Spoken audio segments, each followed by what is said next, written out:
नमस्कार. मी clinical psychologist Dheeraj More.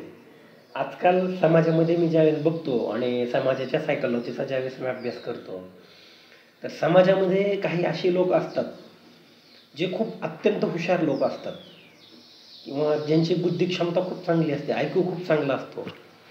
पण त्यांची भावनिक क्षमता म्हणजे त्यांची भावनिक बुद्धिमत्ता खूप वीक असते. उदाहरण द्यायचं झालं तर आपल्या समाजामध्ये असे भरपूर डॉक्टर्स आहेत, जे खूप चांगले हुशार डॉक्टर्स आहेत. पण ते त्यांची कन्सल्टन्सी असेल, त्यांचं OPD असेल, त्यांची प्रायव्हेट प्रॅक्टिस असेल, ते चांगल्या पद्धतीने रन करू शकत नाही.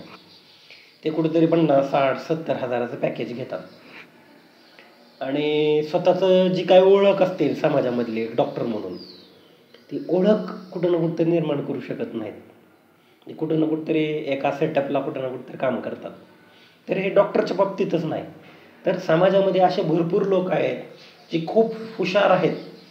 पण ते लोक कुठं ना कुठंतरी अडकून पडलेले आहेत. स्वतःचं साम्राज्य उभा करू शकत नाहीत किंवा स्वतःच्या भावना व्यवस्थित हाताळू शकत नाहीत.